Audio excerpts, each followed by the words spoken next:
I'm Nevin from NIT Trichy. This summer I went to China as a global volunteer through ISEC. I'm Suraj from NIT Trichy. This summer I went to Egypt. Hi, I'm Keerthani from NIT Trichy. This summer I went to Egypt as a global volunteer through ISEC. Hi, I'm Varunram. I'm from NIT Trichy. Last December I went to Thailand. Hi guys, I'm Sushant from NIT Trichy, and this summer I went to China as a global volunteer through ISEC. Okay, so the first day, technically I didn't do much. Half of the day I was stuck at Hong Kong airport because my ferry was delayed and all. But I met a few, like 3 of the OC people there, and then they dropped me at the home. It was pretty nice. I had my first Chinese dinner. The first day went really great. I met a lot of new people. As a guy who's going to a foreign country for the first time, it was really good to see a lot of new people.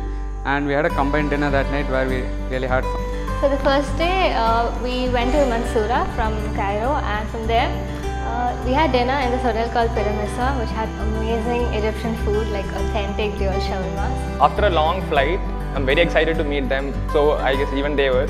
So we met up, we started talking, but both of us, or the whole gang, none of us understood anything. That's when I realized the next 6 weeks is going to be a hell of a ride. Well, the first day of my life in Egypt was the most adventurous one. When I reached the 9th floor of my building, the first sight I saw was the pyramids of Giza. This was the last thing I expected, as I thought pyramids to be in the middle of a desert. So my project had 2 parts to it. One part was going to different schools in Guangzhou and teach them about the different environmental problems in the world, and actually build a portable water filter so that the message resonates throughout the world. And the second part was going to different universities in Guangzhou and having cross-cultural dialogues on various cultures in different parts of the world. I was placed in 2 offices, first in the junior office, and then I was promoted to the next office after I converted Nike Egypt for them as a website sponsor. Mostly my work was to write content, to contact local people, local companies and others for getting sponsor, and also for finding customers. Well, my project ended on a very high note, as I got quite a few contacts over there in Egypt, as well as most of the part of Saudi Arabia. So it was a cultural exchange. So basically what I had to do is I had to go there in front of different people, like from kindergarten all the way through college and even some public places, talk about India, and I got to learn about the Chinese culture. My project in Thailand was to teach students English, and these students are not the typical students you'd meet every day. So these students are in a rural area, so we had to go there and teach them English. I had to teach English to little kids. It started off with a little bit of awkwardness from both the sides. Neither did they want to accept me, nor was I sure if I could reach them. But slowly with time, we bonded. With time, we reached a comfortable level. It's climate. Egypt is not a hot country. Well, more than half of it. The lower half is somewhat hot, but mostly Egypt is a cold country. In the northern parts, in Alexandria and all, it's very close to Europe. When people usually think of Thailand, they think of Thailand as a tourist place, as a place where you can have fun. So it's like generally assume that people know English, but I'm here to warn you that that's not the stuff. People don't know English, so be prepared to face it. One of the stereotypes was like everyone thinks that Asian people are short, like at least Chinese people are short. Believe me, they are not. Like one guy who was like 7 foot. I studied in Kuwait, so we only know Egyptians as Masris who just work there for some menial jobs and who are very stingy. But once I went there, once I saw them and actually interacted with them, that's when I came to know how nice they are and how friendly they can be, and how the whole time what we thought about them was a big lie. It was just not true. It has to be the Chinese food. So people used to tell Chinese used to eat everything starting from worms to brains of monkeys and stuff. Actually, it's not very true.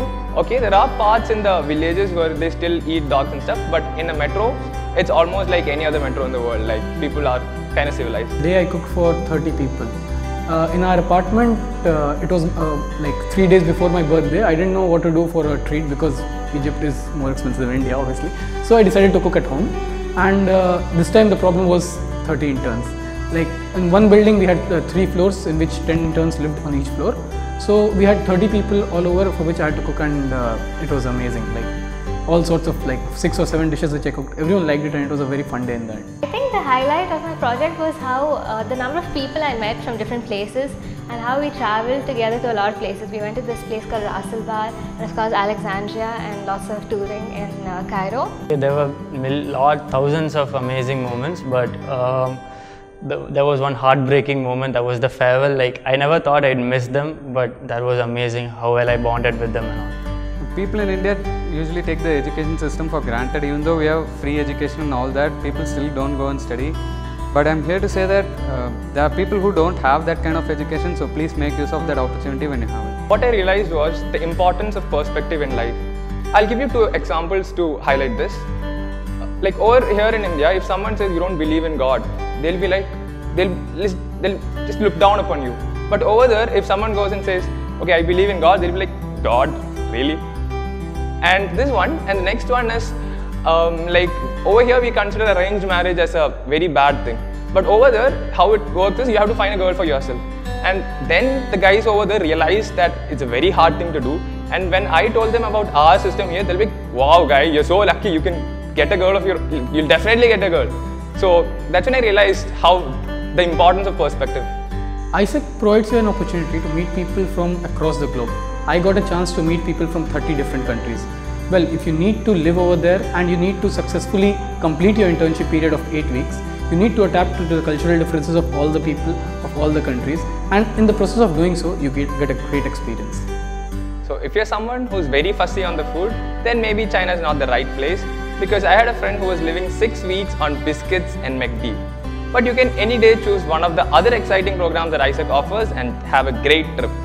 If you do want to make an impact on this world and you want to explore new boundaries, go for ISEC. So basically I expected a very hectic schedule, but it was very light. It was a lot of fun. People of my own age were there, so we had a lot of fun. And one advice that I would have is don't be conservative. First day itself, go out, meet everyone, because they feel it, like they're the people who hold back. Like for people going from India especially, it's a huge cultural shock. Like you see people who are very different from you. So I think initially they should give themselves some time to adjust there, and once they get over that homesickness, then it'll just feel at home.